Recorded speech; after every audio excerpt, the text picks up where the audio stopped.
Hello, this is Mike Van Meter, and welcome to the Recovery is Possible podcast. And I want to thank you for joining me. You can reach us at our Facebook site, which is also called Recovery is Possible, or our website, which is vanmeterwellnesssolutions.com.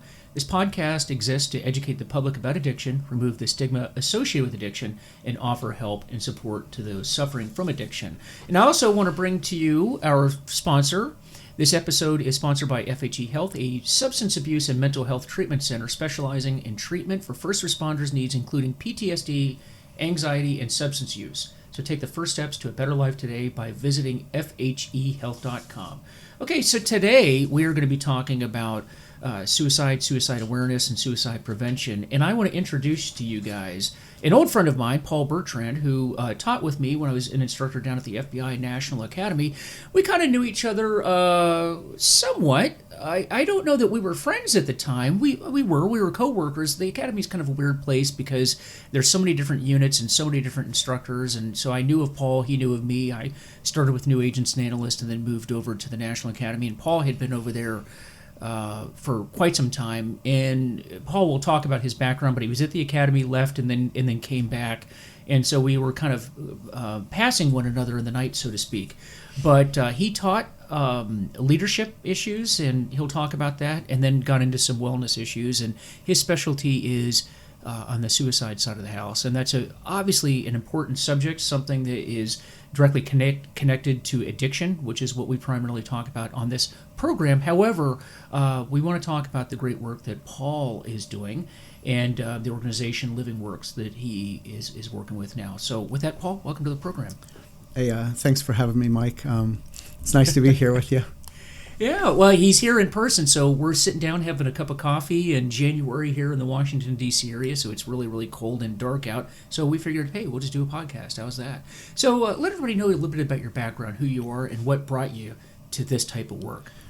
Sure. So I was an FBI agent, probably similar to the same years as you were. I came in 1998, and I retired in 2019.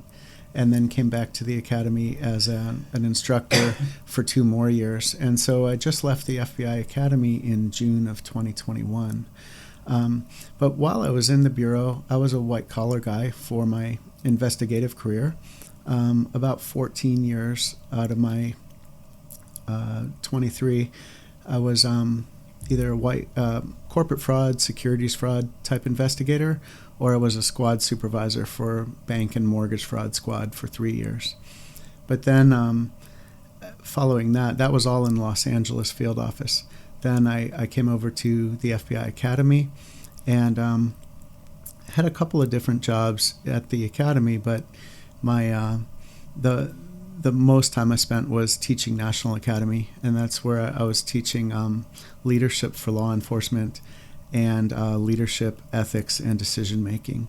And then I left the academy in 2013 and went out to Washington field office back to investigating corporate fraud. Mm-hmm. And then in 2015, that's when I started to get into the world of mental health and suicide.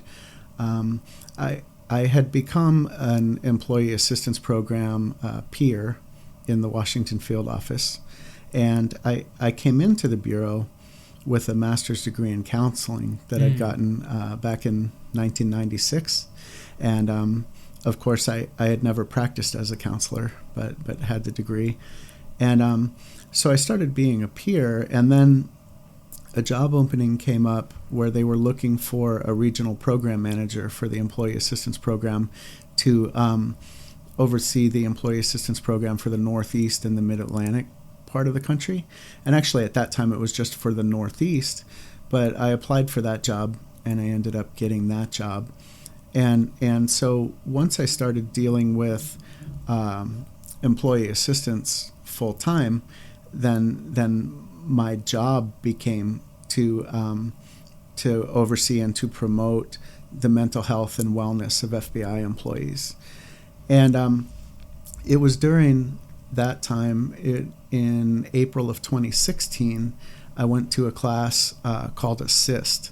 It's Applied Suicide Intervention Skills Training, and that's a class that's made by LivingWorks. And one of our employee assistance counselors in the New York field office had actually invited some instructors from LivingWorks to come and teach Assist at the New York field office. And Assist is a 2-day, 16-hour suicide intervention program that teaches people how to have conversations with people who are thinking of suicide, how to identify who those people might be, how to start the conversation, how to build a relationship, how to ask them about suicide, how to listen to their story, how to actually reach a turning point with them that you might consider a point in the conversation to give them, hope to be willing to give life a chance and focus on becoming and staying safe for now. And then how to actually put together a safety plan with people that are thinking of suicide to help keep them safe, and then to actually put that plan into action. So I loved that class. Like when I took the class, it was definitely without a doubt the most professional class that I'd ever been a part of in 20 years in law enforcement and 8 years in the Navy before that. And so I decided it would be good to bring that to the entire FBI, not just the New York field office. So for about the next 2 years, I spent trying to convince the powers that be within the FBI to actually fund a program that would allow us to train assist instructors in the FBI and to get out to all the field offices and teach suicide intervention throughout the FBI. And so we ended up doing that. I ended up getting about 16 assist trainers trained, and we ended up teaching approximately 35 assist workshops a year that would train approximately 1,000 FBI employees a year throughout the country in suicide intervention. Then once Assist was rolling, Assist is a heavy-duty course, and of course it's hard to find 2 days for training, for a lot of people, especially FBI agents.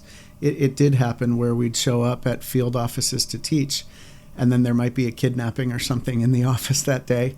And all of a sudden, if there were supposed to be 30 people in the class, maybe 7 would show up because the other 23 were all called out for whatever the operation was. And so LivingWorks also makes another program, suicide prevention program called Safe Talk, which is only half a day. Mm-hmm. And in that case, it still teaches folks how to build that connection with someone who might be thinking of suicide, how to tell if somebody might be thinking of suicide, how to ask them about suicide, how to have the conversation with them, and then how to connect them with resources that can keep them safe. Mm-hmm. And so we ended up training 10 Safe Talk instructors or Safe Talk trainers as well. And now to this day, there's currently still, I believe, 15 assistant trainers in the FBI and 20 Safe Talk trainers, and they still have programs where they're offering both assist and Safe Talk training to people throughout the FBI. So that's how I became involved in this world.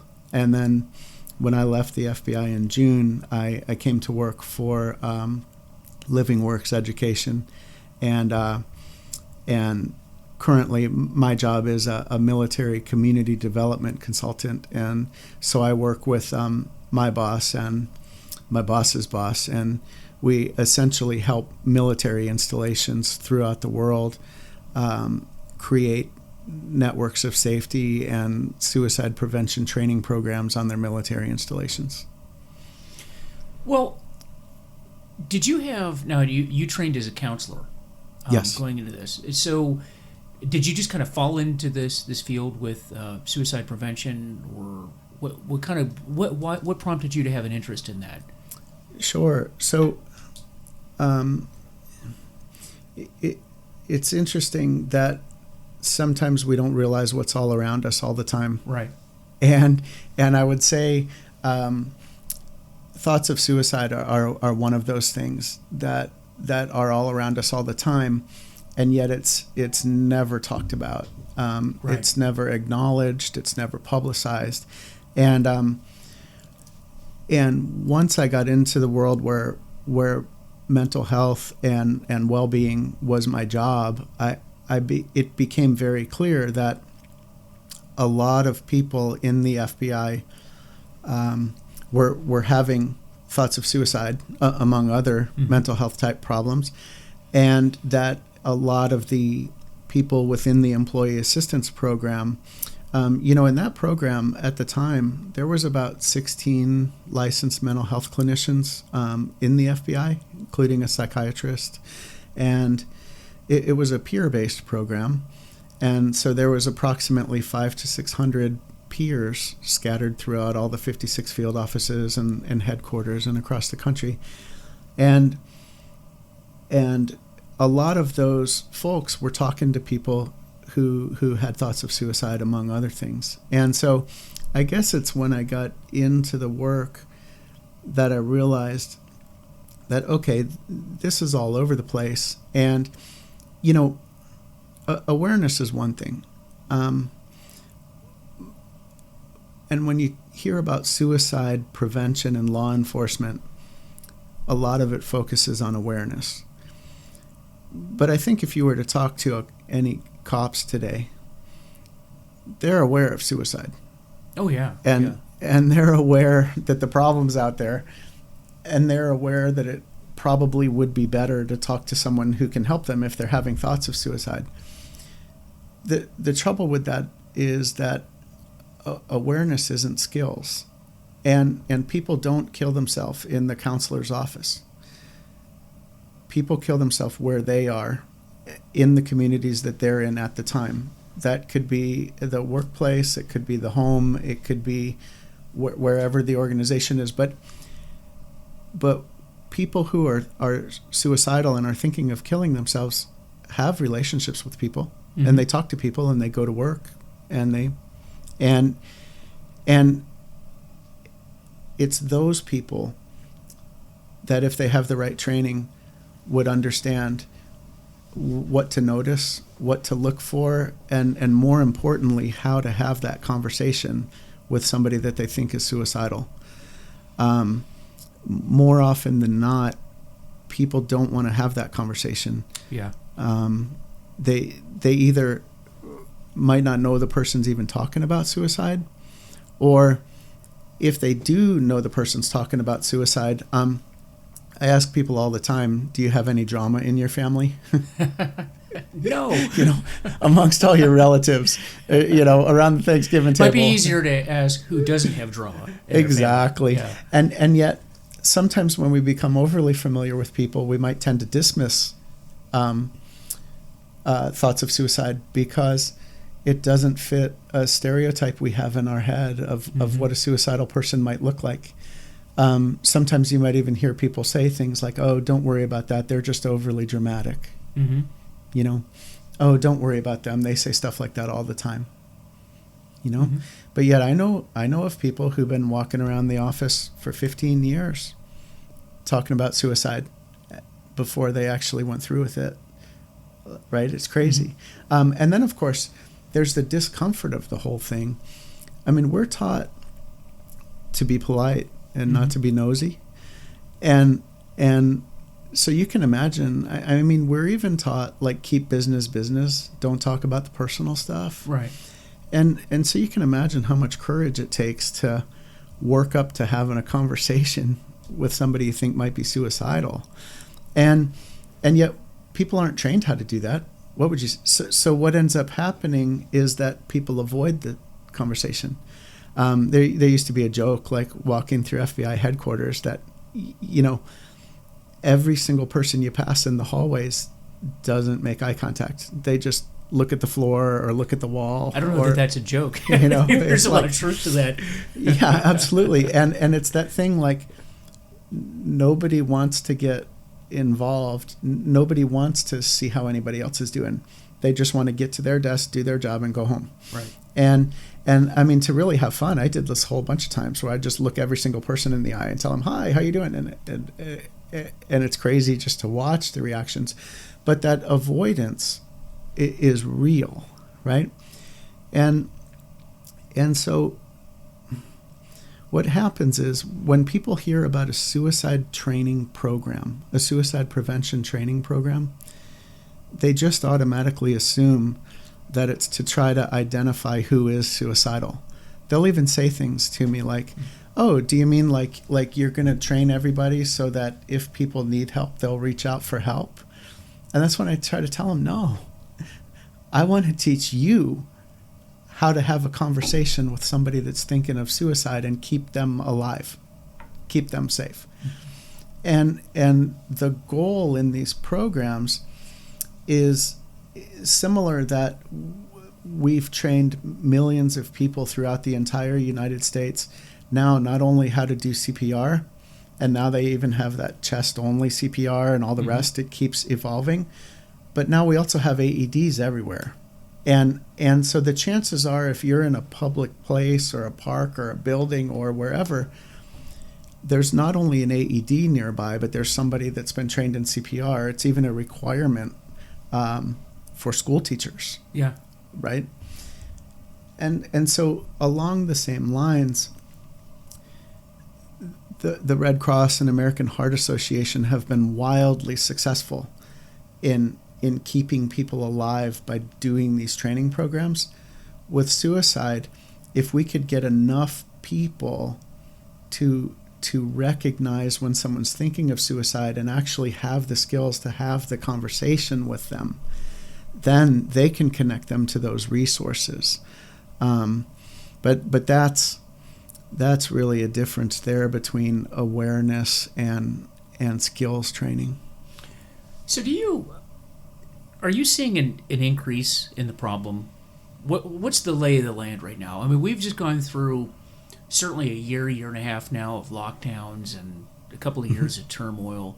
Have things gotten worse over time, over the last couple of years? Because I know in the addiction world, and if you listen to this podcast, you've heard me talk about in the addiction realm, it's really gotten bad. And it's something that the shame is that COVID, as bad as it is, there are more people that are dying from overdoses. There's more people are needing to get into treatment, can't get into treatment. There's waiting lines to get in, and it's become a real problem on the addiction side of the house. But how about with suicide? Sure. So the suicide numbers go up over time. I believe it was 2019, and I don't have these numbers in front of me, but roughly 48,000 people in the United States killed themselves, last year, either 2020, 2019. And a decade ago, the number was still under 40,000. And back in the early 2000s, of course, the number was significantly less than that. And so the problem continues to climb. Not a lot of people know this, but in the United States, about 60% of all the suicides are, of course, gun deaths. And of the number of gun deaths in the United States, it's something like, if there's 38,000 gun deaths, which I think is close to right, about 24 to 25,000 of them will be suicides. And so, yeah, we're in a situation right now too, where some articles are coming out now showing in the military numbers are still like rising every year as well. Wow. Military and veteran suicide is going up, and of course there are examples where people are putting training programs in place and surrounding enough, and during those times you see the suicide rates go down, but of course once all those people move on, or once the training stops, then we get back to a place where the numbers start rising again. Right. Well, it's perplexing, and I do know that our response to COVID, you could argue that the response is necessary, but on the same side of that coin, it's also been devastating to this world. Mental health, addiction, suicide, all of that, and it all goes together. We've really, really missed the mark in dealing with this. And the unfortunate part is that there's not a national narrative dealing with this. And a lot of it has to do with the stigma. And I've talked about this before on this podcast, that one of the problems is that people that are in recovery, I was talking about the recovery side of the house, are unwittingly trained to not ever talk about recovery, which means that the people that need help are never meeting the people that can talk about how to get help. And that come in my world, but in your world, that's the same thing, isn't it? So people, and you talked about people being uncomfortable. This is a difficult conversation to have, but it's a necessary conversation. And one of the things that we need to do, and we try to do in this program, is destigmatize this to where this can be a conversation that we have, and we should have. Yeah, I kind of see it as an issue of control, Mike, where I've talked to an awful lot of alcoholics and an awful lot of suicidal people, and it's very similar with both. Whenever I've spoken to someone thinking of suicide or who's an addict of one form or another, they're all by nature very slow to get around to talking about it. Mm-hmm. There's a definite real sense of trust that has to be established there, and where it seems to center around is that people seem to have the belief that as soon as they admit they're an alcoholic, or as soon as they admit that they're thinking of suicide, they think they're going to lose control of everything in their life. Mm-hmm. Like they think they're going to lose their job. They think they're going to end up in a hospital. They think they're going to, basically be in all of these programs they have no control over, and all of this stuff is going to happen. And not that some people won't end up in those situations, some will, but in my experience, that's so few and so far between that it's not even worth mentioning. Mm-hmm. And almost universally with everyone I've talked to, I mean, and I can think of a lot of people, they're really pleasantly surprised when they start to get into recovery, mm-hmm. or when they start to get help for the thoughts of suicide and whatever issues they may be having help with, of kind of like how easy and how nice and how helpful it is. And then universally they start to think like, man, I should have done this a long time ago. Yeah. I shouldn't have struggled for so long being scared of what was going to happen if I got help, versus getting help, it's interesting that you say that, because I hear this at meetings, 12-step meetings all the time. People will get up and they'll talk about whatever length of sobriety they have, and it's a very common saying, I wish I had done this so much earlier. Mm-hmm. So much earlier. And there is just something about the fear, and I think a lot of it is just the ignorance and not understanding what recovery is all about. And I say recovery broadly because what you're talking about is a form of recovery too, and dealing with whatever issue you have, depression, and let's face it, in the addiction world, that goes in it. I've never gone to a meeting and heard somebody say, the reason why I was drinking myself to death is because my life was going so well and I was so happy. I got the best wife in the world. My kids are awesome. I got a great job, and so I thought I'd drink myself to death. It doesn't work that way. It is resentments, it's unhappiness, it's depression, it's those types of things. That's what drives us to drink and drug. But depression is what we're dealing with here, and we just don't want to push in that direction because of the unknown, and really not, people aren't out front just talking about the joy of life and what you can do. We say in recovery that you give up one thing so you can have everything. In an addiction, you give up everything so you can do the one thing. And it's the same thing here. This is the kinder, gentler, softer way. We're always looking for that in life, trying to find the easier way to do things. This actually is the easier way to do things, and there is help that's out there. And if you're listening to this podcast, particularly this episode, there's probably a reason why you've stuck along this long to listen to us talk about this. It's because either you or someone you know is struggling with this issue. And there are so many avenues to get help, so many different resources, and you just have to reach out. And it's not a sign of weakness. Yeah, I know in recovery, step 1 of AA is I'm powerless over alcohol, my life has become unmanageable. Powerlessness, unmanageability. Unmanageability, we understand. Powerlessness, particularly in our profession, whether it be military or law enforcement, powerlessness is not something that we grasp or we will consent to. I'm not powerless over anything. But when it comes to my addiction or my depression, I am powerless over that in the effects that it has on me, right? And the weird thing in addiction is it's when you surrender to it and just give into it and just accept it for what it is, that's actually where the power comes from.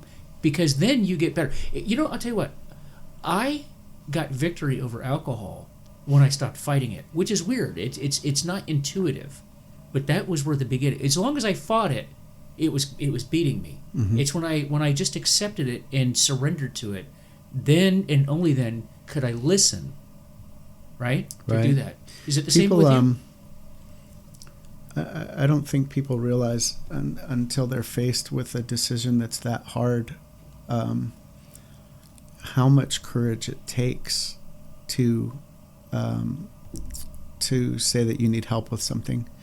And like there's Brene Brown, I'm sure you guys have all heard of her, talks a lot about courage and vulnerability, and the amount of courage that it takes to put yourself out there and show any weakness whatsoever, mm-hmm. and just put yourself out there for mm-hmm. whatever might come my way is amazing. And so there's definitely not a sign of weakness, but building up the courage necessary to actually agree that, yes, I need help. And I'll give you an example. A lot of folks I've met have been wildly successful in their careers, and they have successful families and kids who've gone on to great schools and done great things, and mm-hmm. and by all measures they're successful, but those people, maybe nobody else knows of the different abuses they suffered when they were kids, for instance. Mm-hmm. Could have been sexual abuse, physical abuse, traumas, whatever going on in that house when they're growing up. And no matter how successful they are, that unresolved trauma stays with them, and they find themselves suicidal every day in their 40s and 50s, approaching retirement, right? And this is common in the FBI, as it is other places, and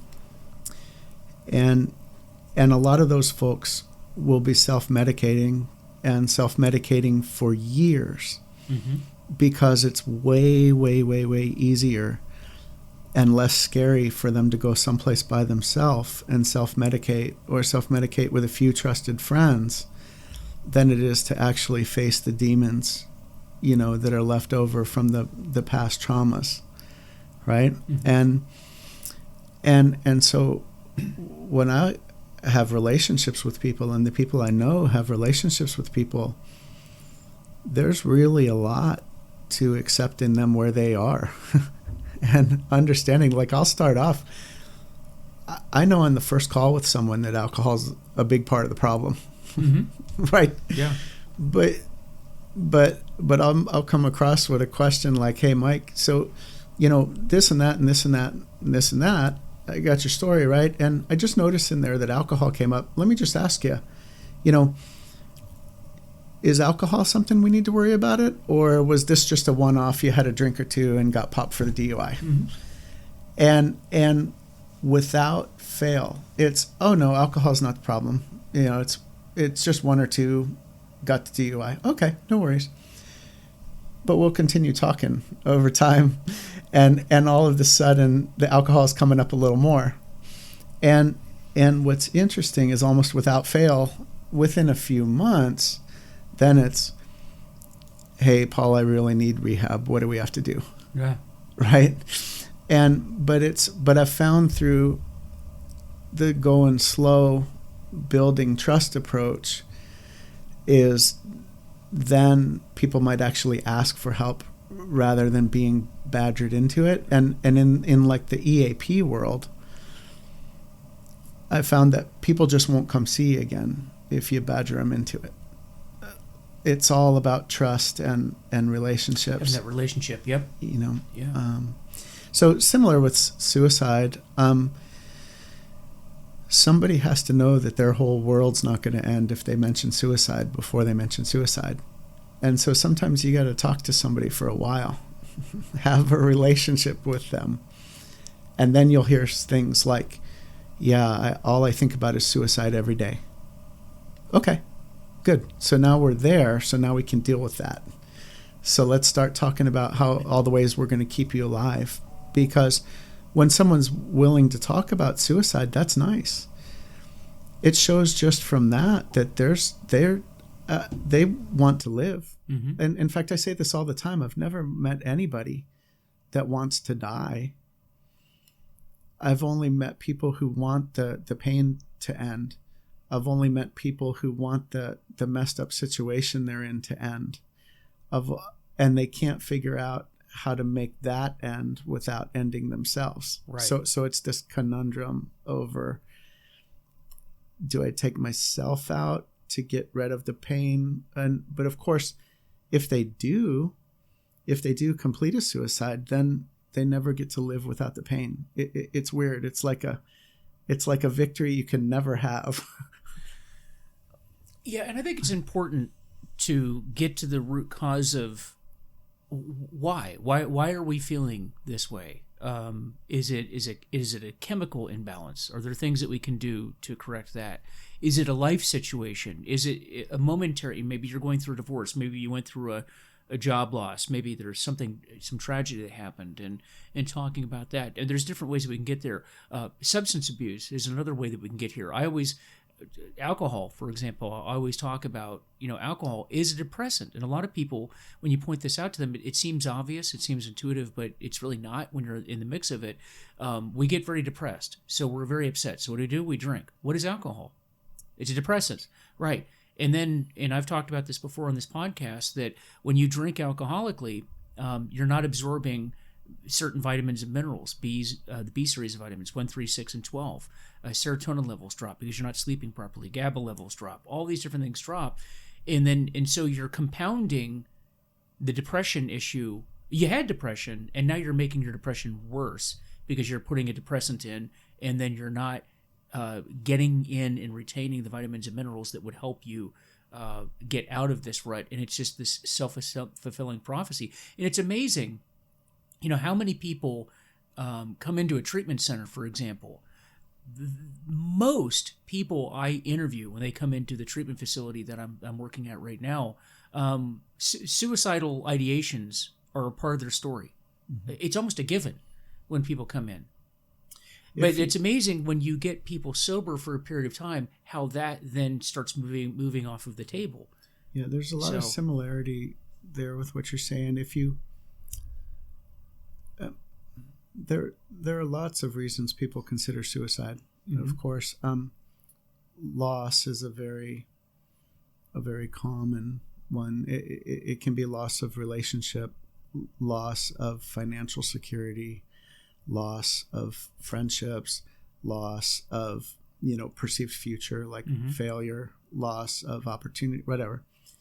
And I talked earlier about self-medicating through mm-hmm. alcohol or drugs. And what's interesting is that the suicidal thought isn't the root of the problem, as I would say that the abuse of alcohol or drugs isn't the root of the problem.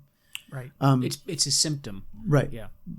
But when you deal with that symptom, then people become clear-headed to face what the issues are underlying. And so what I mean is, when someone's not self-medicating every night, all of a sudden they're sober, and then they can start actually putting some different effort into making the bad feelings go away. you know, whatever that will be. Similar thing with the suicide intervention is our goal is to keep people safe for now, right? Because we don't want people to kill themselves now, because if they don't kill themselves now, then they can put the rest of that plan in motion to deal with those underlying issues, resolve those feelings of loss, resolve that attraction toward death, resolve the feeling of being alone. Maybe actually, if we can put a plan in motion, you can turn thoughts of the past and everything that hasn't worked out so far into thoughts of the future and all the things to be hopeful for, right? The same thing with those feelings of being alone. I've never met anybody thinking of suicide when I started talking to them who didn't feel alone. And I think very similar with addictions, people by the very thought of addiction almost make themselves alone. Like they isolate themselves. Well, addiction and isolation go together. And and so the goal is to get them to the point, of course, of feeling supported. And so in feeling hopeful and supported and focusing on the future, you know, and focusing on life-giving activities, that's what pulls somebody out of, they're not suicidal anymore, right? If they're not focused on death, past, and alone. Really quite similar in the addiction world, not focused on me completely numbing myself to death, instead focused on, okay, what can I do to fix this and move forward and get things better, because clearly this isn't working for me.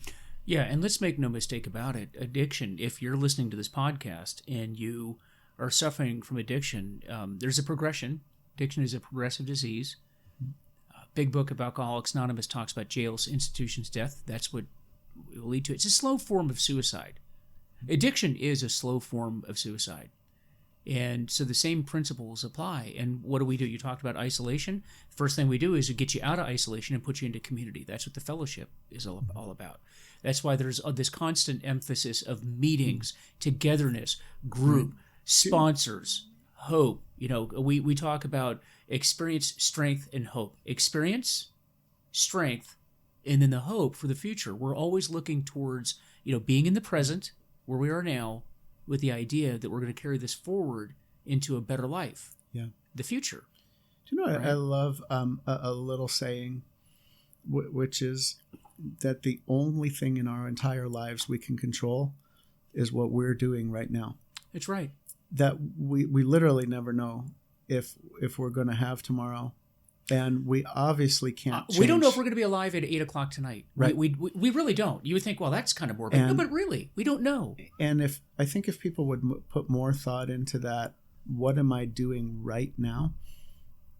We would have a lot less issues than we have. And, you know, you brought up a great thing. I've been a student of positive psychology and well-being for the last couple of years. And I love the analogy of the number line that I've just gotten out of some of my training and mainstream psychology, and that working on the principle that they want to remove misery.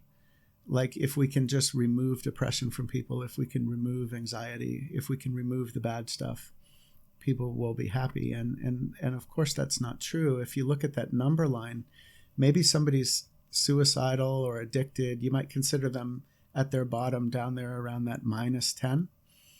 If we remove that stuff from them, they're just at 0. And what we're left with is emptiness, of course. But all of that stuff that you were talking about, those positive relationships, right? Having positive relationships is a big part of well-being. I mean, obviously, I'm going to kind of quote a little bit of PERMA here, which is the University of Pennsylvania and Martin Seligman's theory. But that whole idea that well-being takes work and well-being takes action. And if you don't do the work to have well-being, you'll have emptiness. Mm-hmm. Just as if you remove that depression and anxiety, you have emptiness. Nobody wants to be empty. Everybody wants to be on that plus 10. And so the way to do that is to actually put the work in to go out there and develop positive relationships and follow through with it, to actually find activities and conversations and hobbies and other things that we love doing so much that we lose track of time. We forget to go to the bathroom. We forget to eat. If you think in your life of what it is that you used to do, what for fun, what you used to enjoy, everybody has that long list of used-tos, right? The used-tos. You've heard of Kevin Gilmartin speak of this quite a bit, is those are the things that give us engagement that we lose track of time doing. But it takes effort to actually do those things and not go sit on the sofa, right? Same thing with finding meaning and purpose. Having meaning and purpose actually translates to belonging to and serving something bigger than ourselves. Hence, in my world, the higher power, the concept of a higher power. Higher power doesn't have to be God. It can be God, but it can be a purpose. It can be a movement. It can be something greater than you, a purpose greater than you. It's not and not to be left out as well is accomplishment. It actually pays huge dividends to accomplish something worthwhile once in a while. And it's funny. I mean, not to toot my own horn, but last year I decided walking would be my thing. Yeah. And it's kind of funny. I ended up walking 3,100 miles last year. That's like over 1,000 5Ks.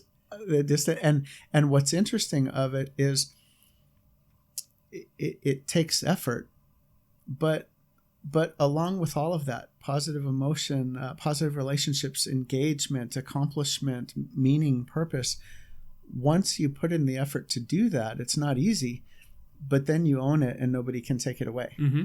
And good feelings follow that. I noticed too that, we're coming out of the holiday season. In fact, just for future reference sake, today is in fact Martin Luther King Jr. Day, a federal holiday, which for us marks really the end of the holiday season, right? And I have just found how discombobulated I have felt over the last month or so, because it's during the holidays in like my schedule, and you may, Paul, you may be feeling the same way. It just feels like I don't have a schedule. I don't have, I feel like I'm just kind of going day to day, spending time with family. That's phenomenal. There's things that in a way it's kind of nice because my schedule is so packed all the time. It's kind of nice not to have any of that. But after a while, I just start losing momentum, and I feel like I'm just kind of sloshing through each day.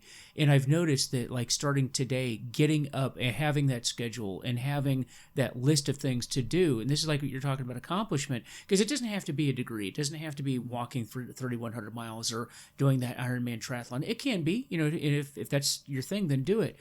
But sometimes, particularly in early recovery and early stages of getting help with maybe some mental health issues or suicidal ideations, things like that, there's something about just getting up and having a schedule and saying, here's my list of things. And they could be simple things.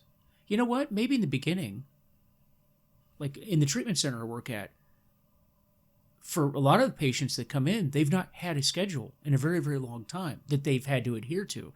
So they're up very early in the morning, you make your bed, you get up, you go to breakfast, you go get your medications. Maybe you'll go over to a prayer service, meditation service, where you'll go to a lecture, then we have our small group, then we have lunch. And just having that lit, there's something about just kind of organizing yourself and having small victories that starts to lift you out of that depression. Because it just seems like the people that I have met that have really become depressed and start thinking about ending that misery, it's like you're like a boat without a rudder anymore. You're just kind of flailing through life, and like direction has stopped. Do you think that helps, or am I reading too much into that? No, I think you're hitting on something really important there. And you talk about it. if you give up addiction, you got a lot of extra time. You got to replace it with something. Oh my gosh, no! I and I went through that, so I can relate to that. I know people who've been addicted, and they're usually just such a disappointment all the time by not showing up for everything that they were supposed to the point where it gets to nobody counts on them for anything anymore, right? Because they know they're just going to be unreliable and not show up, and that goes to, I mean, family vacations. It goes to holidays. It goes to anything, and so I think just like anything, when you get out of practice doing something like being accountable, sometimes it takes a little practice to get back into practice of doing something like being accountable. And it goes right back to what I said just a minute ago. You can control what you're doing at this minute. And so I think rest and relaxation is really important.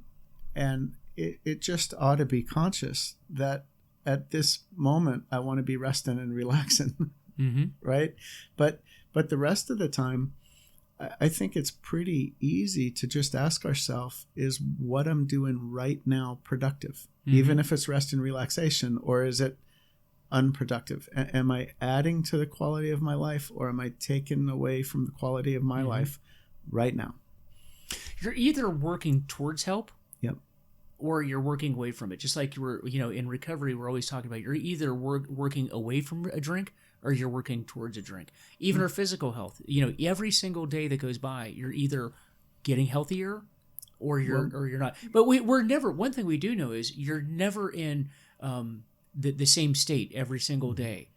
Physically, mentally, emotionally, spiritually, we're either working to get better or we're not. We're working in the other direction. And the question is, every single day you get up, where's the balance in that scale that you talked about? Am I on the plus side, the negative side, or am I at zero? But you're never stagnant. No, and we want to have more days over here on the positive side, and that's early on. That's the goal, and it may not be much of a positive, but we want to have it over there, and we want to be trending that way. Well, that whole time factor too. I mean, if we all put as much time into, basketball as a bunch of people put into addiction, I mean, we'd all be Michael Jordan, right? like it is interesting. I think, and I just try to tell people that once we get over the hump of addiction, now we got to fill the rest of that time. Whatever it is, you're not done unless you're working.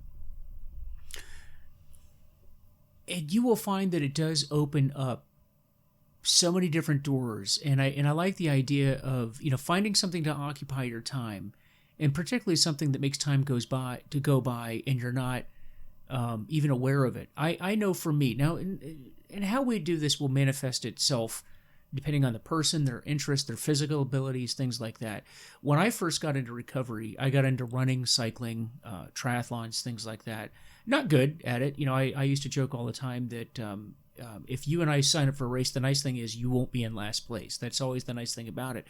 But there was something about running and cycling to me. It got me outside. So it's outdoors, getting sunlight, which is a good thing, physical activity. A lot of evidence that having oxygen, increasing your oxygen uptake really helps your brain development. That's true in addiction recovery, and I'm sure it's true with depression as well. Or in endorphins, all of those different, the feel-good natural drugs go into your body. But the other thing, too, is I found that if I was on a heavy run or particularly cycling, you have to really pay attention to what you're doing. And that forced me to be in the moment. If you're cycling, particularly at any speed or any technical ability, for long periods of time, I had to really focus on what I was doing. But the nice thing is, what are the other issues going on in my world that were leading towards me wanting to go to a drink, I really didn't have time to think about that because I had to pay attention. That it forced me to be in the moment that you were discussing. Yeah. Now, again, it could be music, it could be whatever you're into. But those types of things that just kind of take you and force you to be in the moment are productive, I think. Yep. Yep, absolutely. it's incredible. Like, when you think through the whole story, the fear of the unknown, I think, paralyzes people more than anything else that there is. It's funny, in the FBI, facing an internal investigation would probably be like the scariest thing that ever happened to employees. And when we had to deal with, employees going through internal investigation and facing OPR and suspension, these people would be distant at work. They become completely unproductive. They're distant at home. Their spouses think they're cheating on them because they're always distant. They're not in the conversation. They lose weight. They'd lose 10, 15 pounds during the months of the investigation. They get sick all the time. And it all deals with the fear of the unknown. And I'd be talking to people and I'm like, okay, what are you charged with? And they might tell me, like, losing my gun, and I'm like, okay, did you do it on purpose? No. Okay, well, let's get out the penalty guidelines and see what you're facing. And you'd see that, like, it's a mandatory maximum penalty of, like, I don't know, 3 days on the bricks or 5 days on the bricks or something. And we'd look at all of the stress that these people are putting themselves through, facing 3 or 5 days on the bricks. Like, rationally, it doesn't make sense. But it falls into that category of fear of the unknown. And I think it's the same thing when people find themselves addicted, or even when they find themselves suicidal. The fear of the unknown and what's going to happen to them prevents them from taking any positive steps. So maybe they want to combine the two, and it's much easier for me to just drink myself to sleep every night than it is to face my demons. Yeah, we call that catastrophizing. Oh, worrying about, something in the future that hasn't happened and likely will not happen. And even if it does happen, won't happen the way you think it's going to happen. Yeah, and the way that it spirals and ruminates, and it's people they don't sleep, lay abed at night thinking and worry and so a couple of things. One is, I'm in the training business, right? And so of course I help people when I see them and they need help now, but more than that, I try to train everybody else so that when they see somebody suffering, they know how to help them, right? But then once they get in to the help, then I think that's where all of the good things like the engagement and the flow come along, right? And that's where they can start to do all of those healthy things. But while they're drowning their sorrows, they can't. It's not like you can do both, and so it is interesting that at the end of the day, a lot of it just comes back to courage. The courage to go from saying, I got this, I can handle it, I can control it, to no, I can't. I could actually use a hand. And to not let it, the sun's going to come up tomorrow. It is, no matter what you're facing. Because I was an EAP peer myself, I went through a lot of that with other agents and support employees. And people would just ruminate over things. I have to say that there have been times in my career where I would just ruminate over things that you just have no control over that. And, there's a saying that, you have to, we talk about the serenity prayer. There's things that you can control, things that you can't control. And what we have to work on is recognizing the difference between the two, what we can and what we can't control. And just realizing that there's a certain point in the day where, and I always tell people that I work with that, you're taking this personally. It's a personal attack. Like the example you gave, you lost your gun. Okay, it happens. Believe it or not, that actually does happen in the FBI and other agencies. You're not the first person that's ever happened to. You won't be the last person that's ever happened to. And at the end of the day, you're likely, unless you've lost a bunch of guns, you're probably not going to get fired. Okay, what's the worst? You might get some days off, 3 days, 5 days. Okay, 5 days. All right, but you're not going to lose your job. There's nothing that you can do about that. It's not the end of the world, and don't take it so personally. It's business. This happened. You lost your gun. You're going to get some days off. Move on. Move on from it. It's not the end of the world. And you can extrapolate that to a lot of different things in life. Very little of what we think is going to happen, what keeps us up at night, and we think about, and we play these scenarios out. If you think of your own life, all the things that you thought were going to be tragic in your life, if you go back and analyze them, very few of them ended up being near as bad as you thought they were going to be. Very few of them. Yeah. Another thing I wanted to mention just before we wrap up is a little bit about how common thoughts of suicide are. Mm-hmm. I think people often think that people that think of suicide are somebody else, and they don't want to be, quote unquote, one of those people. But one thing we know for certain is that thoughts of suicide are a normal human condition. Mm-hmm. And in certain communities, I mean, especially if I throw out like military, law enforcement, the ones I'm familiar with, I would kind of say that people are being a little bit disingenuous if they say they've never thought of suicide. It's like the science numbers say that at any given time, say like in any given year, 5% of people, 1 out of 20, will consider suicide. But sometimes we ask, like, what does that look like? Well, let's look at the FBI, for instance. There's 36,000 people in the FBI. If any given year, 5% of them consider suicide, that's 1,800 people. Mm. Right. Think about That's it like significant, that. yeah. Yeah. And then times that by how many years? I mean,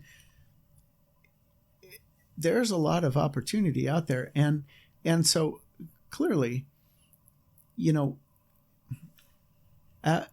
nationally, 1 out of every 7,100 people or so kills themselves every year. Okay. But we're saying 1 out of 20 people has a thought of suicide. And so there's an awful long road between a thought of suicide and people killing themselves. Mm-hmm.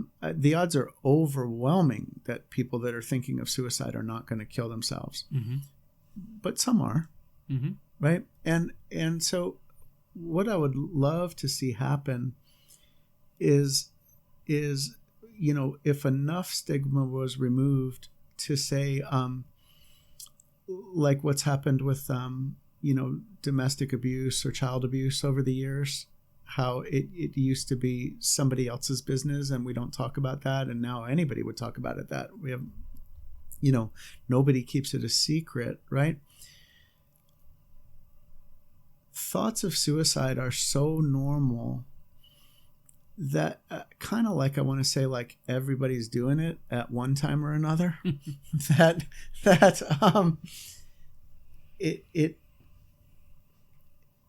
If we got to the point where people would talk about it when it was happening, we could avoid getting down the road as far as that 1 in 7,000. Yeah. Yeah. That it doesn't have to get to the point of somebody actually thinking about pulling the trigger before, we think about getting help. That it's common enough and that there's no reason not to just deal with it when it happens. We don't have to let it get farther and farther and farther and farther until we're at the point of actually making attempts. Like I said, nobody that I've met wants to die.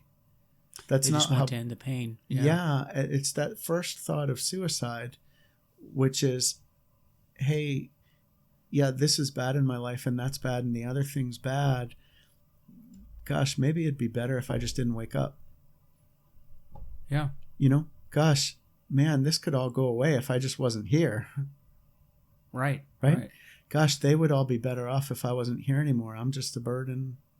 Right? Yeah. Like that's what a thought of suicide sounds like.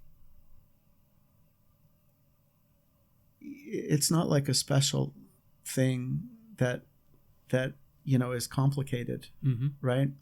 And the one thing that every single person who's ever thought of suicide is a person who didn't think of suicide until that moment. Right. They're still the same person. And so the thing is to just recognize, okay, things have gotten bad enough where I'm starting to think that maybe a solution would be for me to not show up. I should probably start finding alternate solutions. Right. Like, and of course you can translate that to the world of addiction. Kind of like things are bad enough, I should probably start looking, like you've told me before, when we've talked about clients, is people don't have to ride the elevator all the way down. No. Like they can get off at any floor. No, they don't. And the thing is that, and it will close with this, that help is available. The training that you do. And even if it's not the organization that Paul is associated with, there are other organizations. There's a suicide hotline that you can get hold of. And I'll be posting that number on the page here. And you can find it. You can Google the suicide hotline. But there's all kinds of organizations and help. Most places where you're employed will have something available, or they at least will have people that can point you in the right direction. We're talking about the FBI here, but if you're a police officer, first responder, or anyone in the community, many corporations have something available, and reach out and start that conversation. So, Paul, if people want to get hold of you, how would they do that? Your organization, or you personally, or whatever you want to put out? Let me just tell you this, Mike, and people ask all the time, what can we do to help? If they're family members or friends of someone who's thinking of suicide, they'll say questions like, what can we do? We're not mental health clinicians. What can we do? We're not psychologists. And I'll say a couple of things, but the easiest is I can say, get some training so that you know how to have conversations about suicide, and you know how to help keep people safe right now. And of course, if I had to say anything else, it would be to get those adverse experiences out of your house that I talked about a little bit. When I say children being raised through trauma, such as physical abuse, sexual abuse, domestic violence, alcoholism, drug addiction, people going to prison, all of those things that can have lifelong impacts on children, get those out of your house. And get some training so you know how to have conversations with people that are thinking of suicide and how to help them get help. Yeah, and good point. To get, are you looking for how to get a hold of me personally? If that's what you want to give out, or your organization, sure. What do you think is best? Well, I work for LivingWorks Education, and LivingWorks is one word, and livingworks.net is the website, and you can find various training programs on there. And then if you want to get a hold of me directly, it's paul.bertrand, BERTRAND, at livingworks.net. That's paul.bertrand at livingworks.net. Okay. Well, that's fantastic. And, Paul, I really appreciate you taking the time to talk to us today about this. This is really, really good information. And if you're listening to this, this might be information that is useful to you. I think it's useful to anybody because, again, if it's not you that is in this condition right now, it's likely that you know someone who is, and you can be a help and a lifesaver. So, again, folks, this episode has been sponsored by FHE Health, and according to SAMHSA, first responders are 30% more likely to develop behavioral health conditions like PTSD. FHE Health specializes in getting first responders better and cleared for duty. So find out more at FHEhealth.com. That's FHEhealth.com. So, as I'd always like to say, I don't represent any group. Although we're talking about groups here, I don't represent them. I don't represent anyone other than myself. My only purpose in giving this information is to share with you what I've done because it's helped me, and maybe it will help you too. So if I've said something, or if Paul has said something that doesn't apply to you, or you don't agree with, then just discard it. But try to take any information that you can use for yourself and help others as well. Because that's what we do in recovery. We help ourselves along the way and help to impart the knowledge we've gained to others as well. So with that, please visit our Facebook page, which is Recovery is Possible, and our website, VanMeterWellnessSolutions.com. Let me know how I'm doing, and let me know if there's a topic that you'd like for me to cover, because I like to hear from you. And take care, guys, and we will see you next time. Thanks, Paul. We'll see you. Thanks very much, Mike.